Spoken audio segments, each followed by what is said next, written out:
Fit থাকার জন্য fancy জিমের সাবস্ক্রিপশন কি খুবই দরকার? The simpler answer is no. আপনি চাইলে আপনি ঘরে বসে from the comfort of your home আপনি নিজেকে অ্যাক্টিভ রাখতে পারেন এবং আপনি আপনার যে কোনো ধরনের ফিটনেস গোল অ্যাচিভ করতে পারেন। আমরা এখানে 4 ধরনের basic body weight home workout শেখাবো, যেটা আপনি ঘরে বসে খুব ইজিলি করতে পারবেন। Number 1 squat. দেব আমাদেরকে ডেমনস্ট্রেট করে দেখাবে। Let's do squat. স্কোয়াটের সময় আমরা চেষ্টা করব 3টে জিনিস মাথায় রাখার। নাম্বার 1, আপনার হিলটা গ্রাউন্ডের সাথে লেগে আছে কিনা। সেকেন্ড, আপনার নি এবং হিপটা প্যারালাল বা নিচে আছে কিনা। থার্ড, আপনি স্কোয়াট করার সময় খুব বেশি যেন সামনের দিকে বা পিছনের দিকে হেলে না যান। Second one is lunges.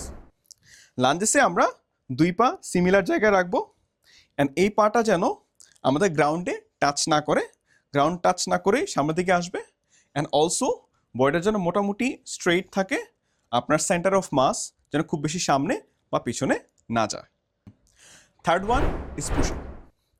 Push আপের সময় আমরা খেয়াল রাখবো হ্যান্ড পজিশনটা যেন শোল্ডার ওয়াইড হয়, রাইট? কোরটা স্ট্রেইট এবং এনগেজ থাকে এবং আপনি রেগুলার ব্রিদিংয়ে আপ অ্যান্ড ডাউন করছেন। Last one is plank. প্ল্যাঙ্কের সময়ও আমরা চেষ্টা করব হ্যান্ড পজিশনটা শোল্ডার ওয়াইড রাখতে, রাইট? কোরটা স্ট্রেইট থাকবে এবং এনগেজ থাকবে অ্যান্ড অলসো লুক আপ। হ্যাঁ, লুক আপ। এভাবে আমরা চেষ্টা করব 15 বা 30 or even 60 second depending on আপনি কতটুকু সময় পাচ্ছেন। থ্যাংক ইউ দেব। আমরা এই সবগুলো ওয়ার্কআউট আমরা চেষ্টা করব 2 থেকে 3টা সেট 8 থেকে 10টা রেপিটেশন করে করতে।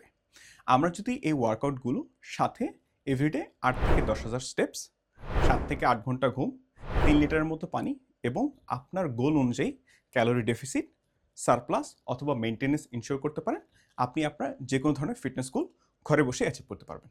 Thank you so much.